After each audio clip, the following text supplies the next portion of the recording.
Salut les amis, après avoir parlé des avantages, on va parler aussi des inconvénients sur l'investissement dans les parkings. Alors même s'il y a beaucoup d'avantages, hein, comme je disais, c'est ticket d'entrée faible, rien à détruire, une facilité de gestion, facilité de financement aussi, bah, il y a des inconvénients. L'inconvénient, c'est que c'est le revenu foncier. Tu vas être taxé au revenu foncier. Le revenu foncier, c'est pas comme le meublé, tu vas payer pas mal d'impôts. C'est la tranche marginale d'imposition, la fameuse TMI, plus les cotisations sociales, donc CSG, CRDS. Si tu payes pas d'impôts, tu vas juste avoir la CSG, CRDS. Si tu payes des impôts parce que tu es un cadre qui démarre par exemple, tu payes 30% d'impôts, tu es à la tranche à 30%. Si tu es à la tranche à 30% d'impôts, et bah du coup, tu seras tranche à 30 plus les cotisations sociales.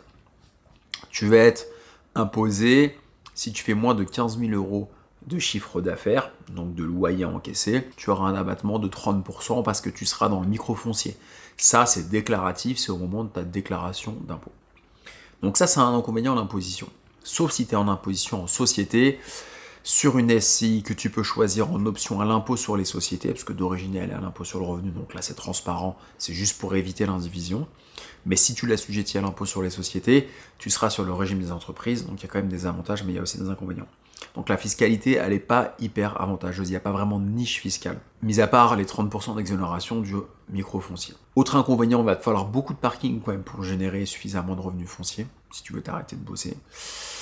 Et puis un troisième inconvénient que je verrais, c'est que ça ne va pas s'apprécier d'un point de vue patrimonial autant qu'un appartement.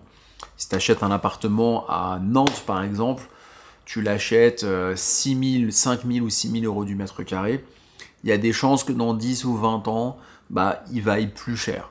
Le parking, c'est absolument pas dit que ton parking que tu achètes 20 000 aujourd'hui, dans 10 ans, tu puisses le vendre 35 000. Il y a peu de chances. Parce que tu sais pas, ça se trouve, ça va valoir moins, ça se trouve, ça va valoir la même chose. Donc ça va pas s'apprécier autant d'un point de vue patrimonial. Donc ça, c'est quand même des points assez négatifs à prendre en considération. Donc il y a du positif, il y a du négatif. Mais pour conclure, ce qui est sûr, c'est que si tu fais rien, si tu passes pas à l'action, si tu bouges pas, bah, ce sera encore plus négatif que d'avoir fait un investissement qui a des points faibles. À méditer.